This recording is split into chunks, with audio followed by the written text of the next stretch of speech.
It's that time again to start getting ready for Portland's premier pop culture event. Rose City Comic Con is returning September 5th through the 7th, and they're bringing a special guest from The Goonies, Stranger Things, Battlestar Galactica, and that's on top of all the already amazing roster of comic book artists, writers, and non-stop panels and activities. You can buy your badges now at rosecitycomiccon.com, and even more guest announcements are still coming, so stay tuned. Tired of driving to the coast? Grab a ride on the North Coast Express. It's the new seasonal transit option connecting Portland to the most iconic destinations on the Oregon North Coast. This luxury bus runs Friday through Sundays through the end of August. Flexible ticketing lets you choose between a spontaneous day trip or a longer stay. For schedules, tickets, and other details, go to visittheoregoncoast.com/express. That's visittheoregoncoast.com/express. Today on CityCast Portland, it's all of our top picks for the month of August in food, entertainment, and everything in between. Join me on the show, our very own producers, John Notarianni and Julia Fiaioni. It's Thursday, July 31st. I'm Claudia Meza, and this is what Portland's talking about.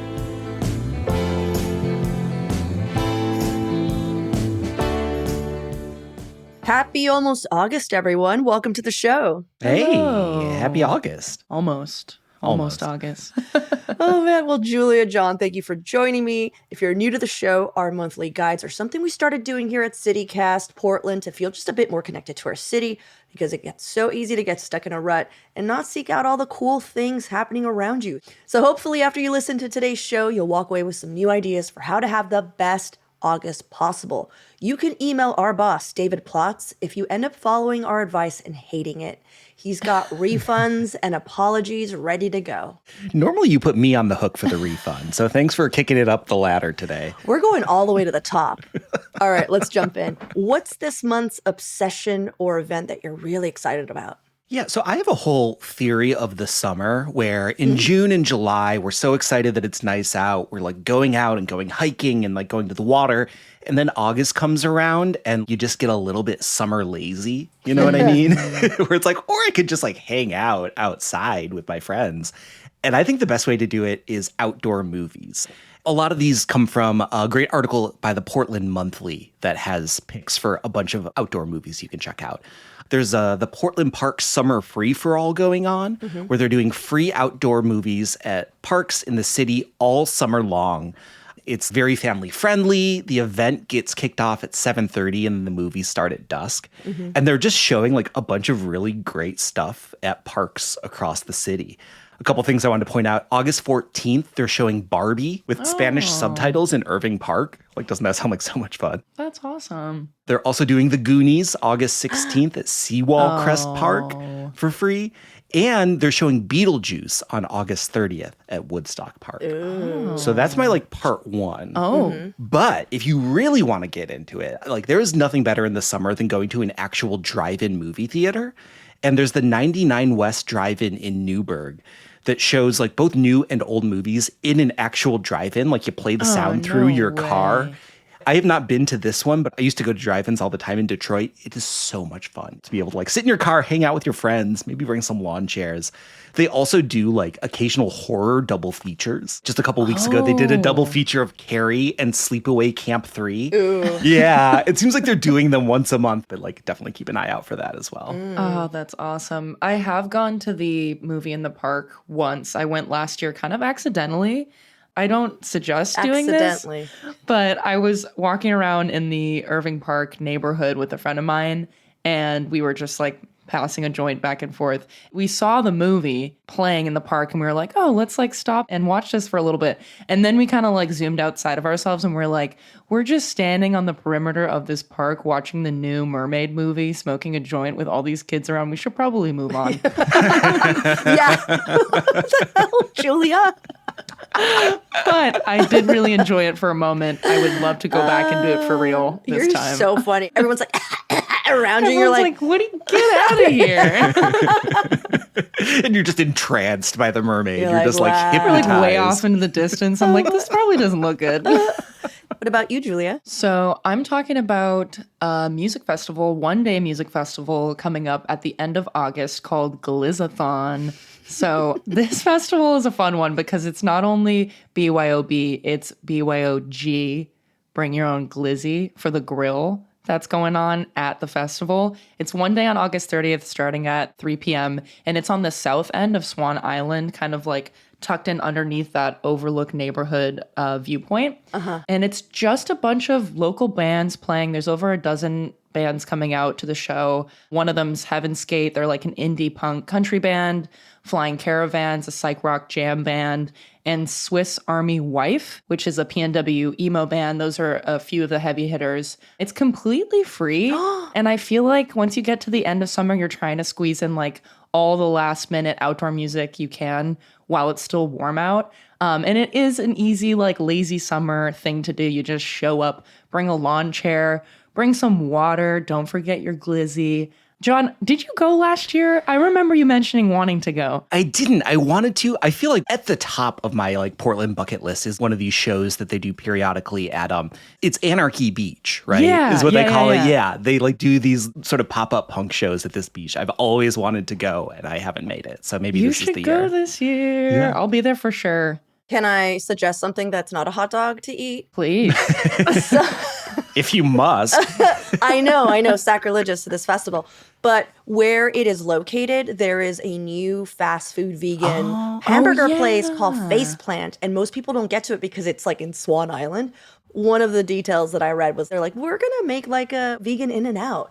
So I don't know, go check it out. I had it and I would suggest to get the double because they put so many fresh, delicious veggies on that burger that if you don't do a double, it just tastes like you're eating a salad. Do you know what I mean? Like, because it's not meat. It's like whatever patty they created and it just wasn't enough. And I was just like, well, that was a big pickle I ate. But other than that, it was delicious. So yeah, I don't know. Great tip. Yeah, just in case you're just like, hot dogs, you know. Yeah, you can't get in on the glizzy as much. That's a great alternative. Well, it's interesting to hear your strategies for enjoying the last bit of summer because I'm trying to squeeze it all in. And one of the most Portland summer activities for me is going to see local baseball. And we might not have an MLB team yet, but we do have the Portland Pickles and the Hillsboro Hops. And this August 7th, CityCast Portland is sponsoring the Pickles Last Picks All-Star home game of the season before the playoffs. So now, the theme of the night is Keep Portland Weird. I'll be throwing out the first pitch, which is crazy. Some of our Portland neighbor members are going to be there. I hear the Dandy Warhols are also there, as well as the Unipiper, Llamas, other Portland classics. And if you can't make it to that game and still want to see some baseball, go check out the Hillsboro Hops. That's our minor league team. You get to see some amazing players before they're hopefully picked for the MLB. The Hops are a feeder for the Arizona Diamondbacks. So if that's your team, you got to go check out the new prospects. It's such a great time. The stadium is really comfortable and growing. It's like a whole sports compound that they got going on over there. And they have home games until the 31st of this month. So plenty of time.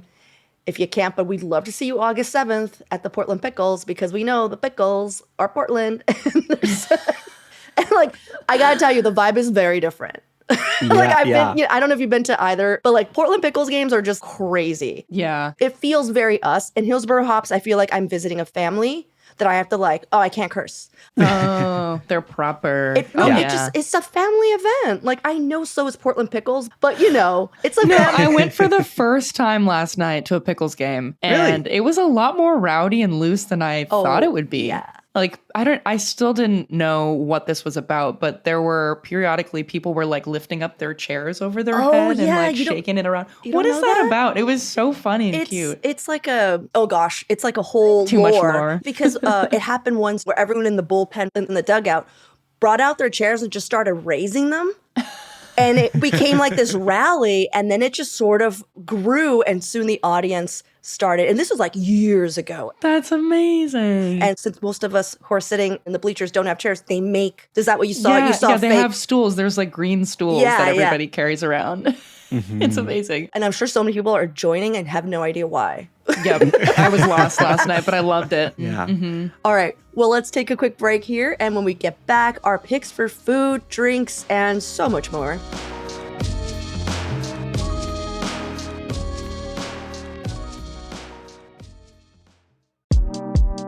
If you're a home DIYer like me, you might have a few leftover paint cans gathering dust in your basement. Or maybe your house already came with a bunch of them like mine did. So I'm happy to share that Paint Care makes recycling your leftover paint, stain, and varnish simple and easy with convenient drop-off locations as close as your local hardware store. Paint Care has 3 simple rules for painting smarter. 1, buy the right amount of paint for the job. 2, use up leftover paint. And 3, recycle the rest. If you visit paintcare.org/3simplerules, you'll find tips on how to do all 3. Buying the right amount of paint for your project, exploring DIY ideas for how to use up leftover paint, and also just look up the nearest drop-off site in your neighborhood.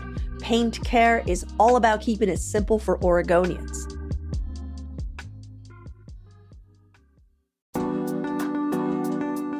Cathedral Park Co-Housing is creating a community of connection and belonging in North Portland. Their common spaces are designed for accessibility, helping create a multi-generational, mixed-income, and mixed-ability community that welcomes everyone.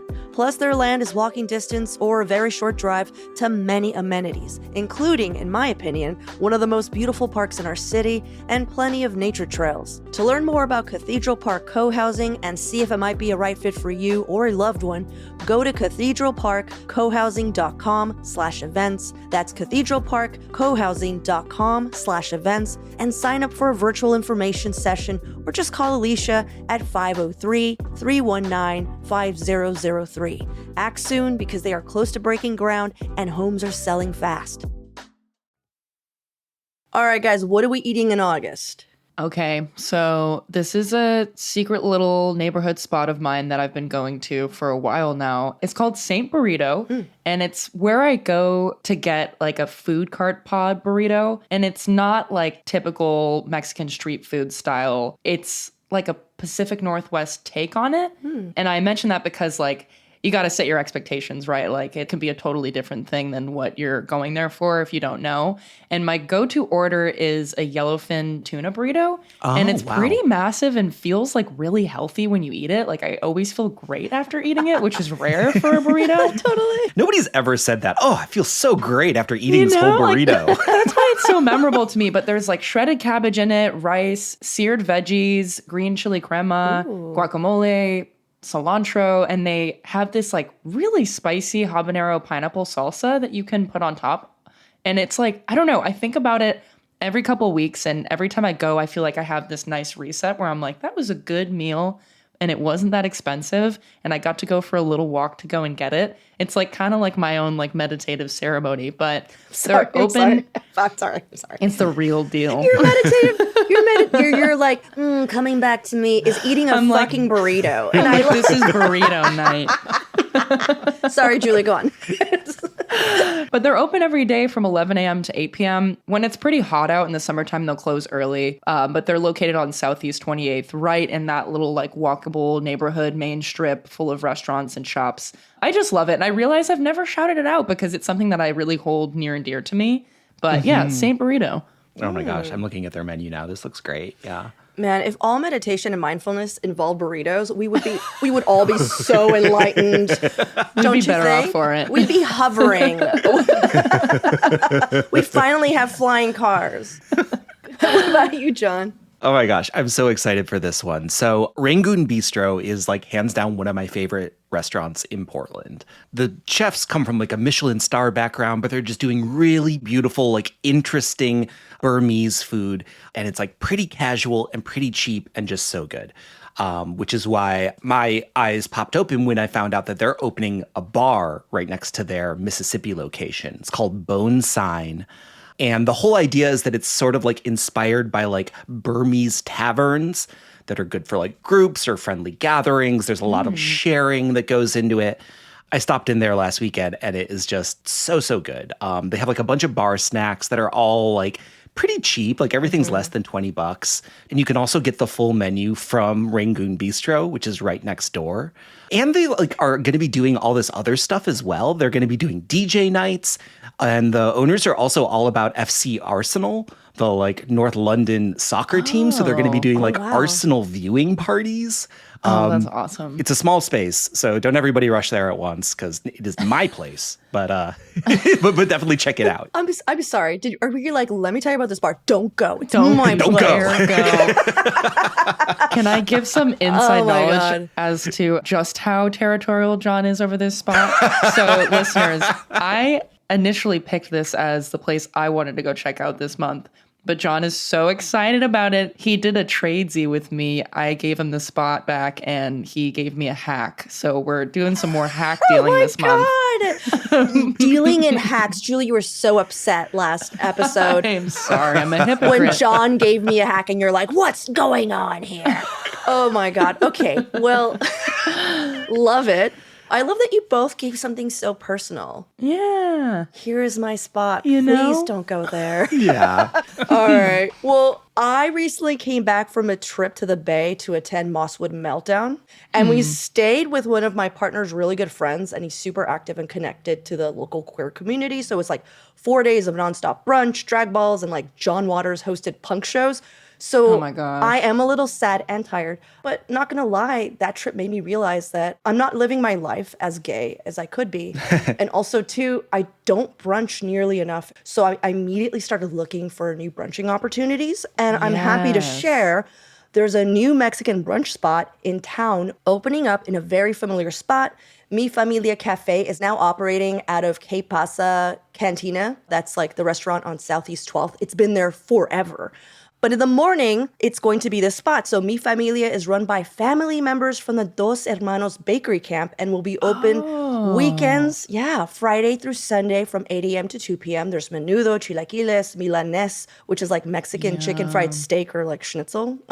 Plus all the classics and lots of café de olla courtesy of local Mexico City-born roaster Adriana Lopez's Tostado Coffee. And that's what I'm super excited about. It's like dang near impossible to find a cafe de olla like anywhere in town. And it's just a very Mexican way of preparing coffee that has a ton of warming spices and like dark, unrefined sugar. It's so good. It's usually served black because that's how smooth and good it is.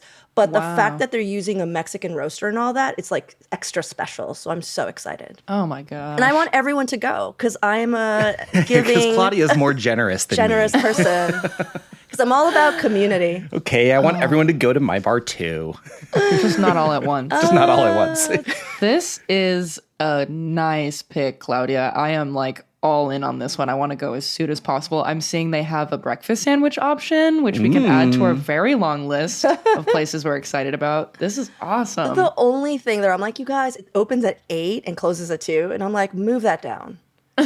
Opens at 9, closes at 3. Are we talking about brunch? Because 2. Give us a 10 to 4. I know, honestly. 10 that, to that 4. really Okay, hits the I sweet mean, spot. 9 to 3 to me is brunch, you know? Yeah. 8 a.m. is breakfast. Stay home. Okay. Yeah, that's way too early. Now to our most controversial segment, which is our hack for the month of August. Basically, this is our piece of advice for making August so much more enjoyable, a Portland life hack. John, you are usually the reigning king of hacks.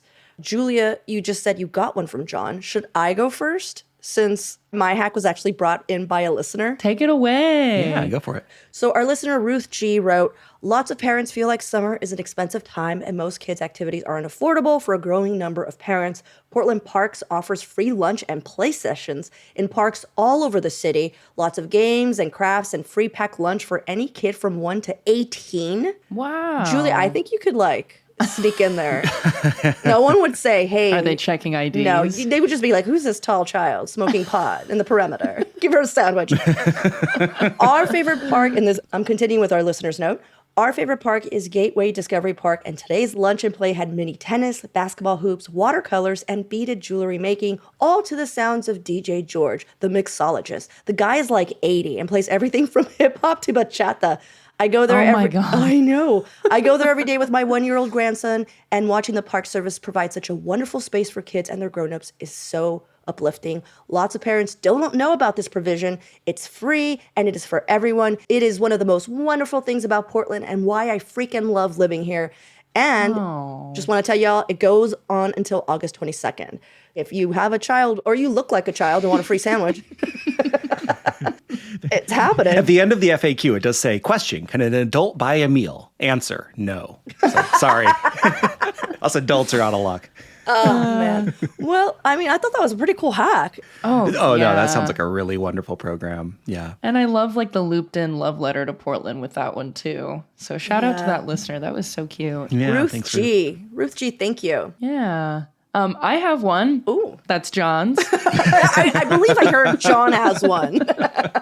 Go on, Julia. Did you know that you may be eligible to receive a cooling unit from your medical provider? Which, whoa, did not know that. And the way that this all works is that people at highest risk of heat-related illness, including people with conditions like heart disease, mental illness, and respiratory illnesses in general, and are covered by Care Oregon, Kaiser Permanente, Legacy, OHSU Health, or Providence, can apply to receive a cooling unit for free from them directly. And all you have to do is contact your health plan and they'll set you up for free. And it takes a few weeks to actually get the resources to you. But I was thinking, since we're starting to get to the end of the season, I know we have quite a bit of heat left still. It's just a good way to get ahead on the season for next year. So you're already set up and ready to go if this does apply to you. But in the meantime, I do have some more fun and free ways to escape the heat. My first one is free First Thursdays at the Portland Art Museum from 10 a.m. to 7 p.m. every first Thursday of every month. So you could still catch it if you're listening to this episode right now.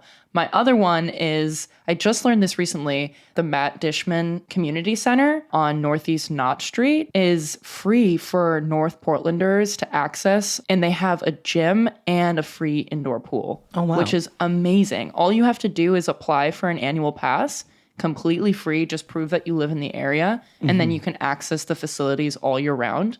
And then the last one, a place that I've been wanting to go back to since last time I was there, the Lloyd Center. That is always an option to cool down. One of my favorite shops in there is Brickticulous. It's a local Lego store that Claudia and I went to when we visited last. And you can go in and build your own Lego action figure. And you can just like spend an hour doing that on its own. And there are so many other pop-up shops that are there right now, just kind of owning the space. The ice rink's still open through the season. So lots of options for you. So cool. But yeah. Oh, what about you, John? I have got a hack for you today.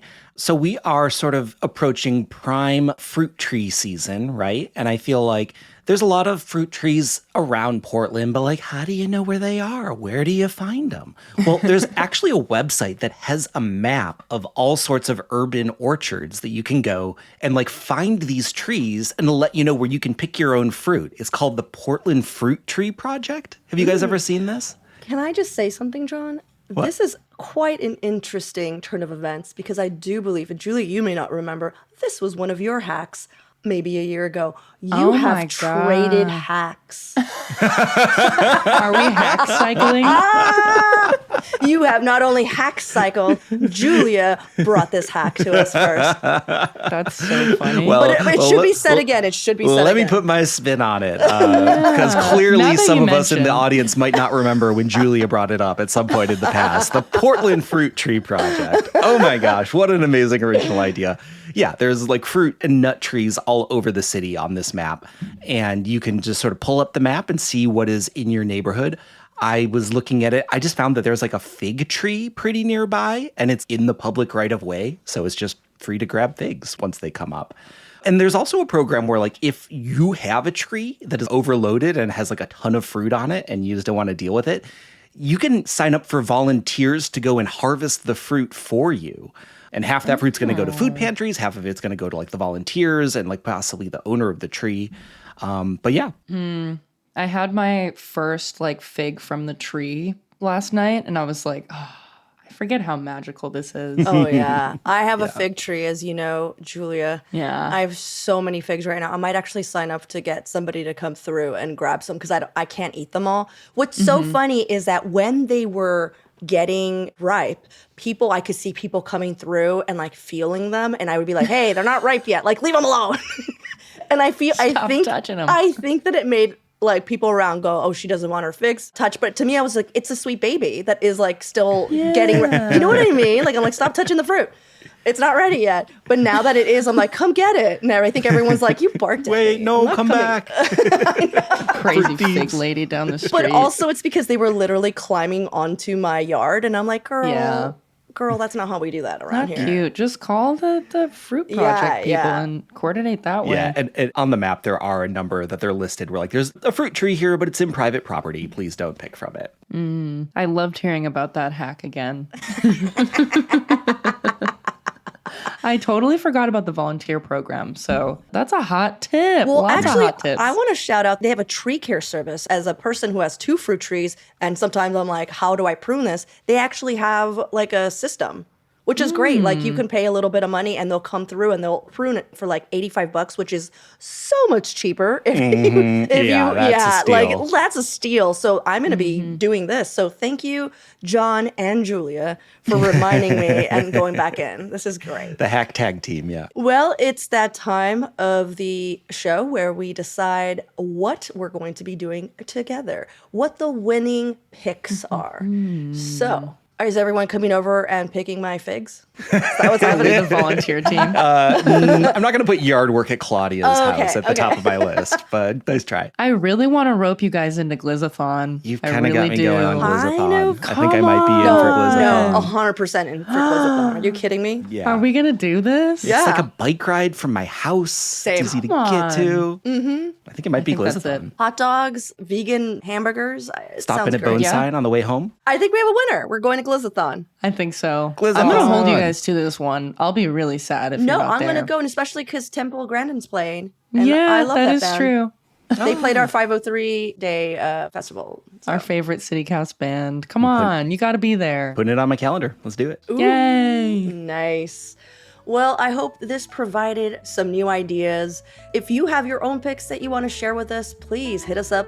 Portland@citycast.fm. Tell us what you're doing. But yeah, thank you so much, you guys, for hanging out with me. And thank you, everyone, for listening. Yeah. Thanks, Claudia. Thank you.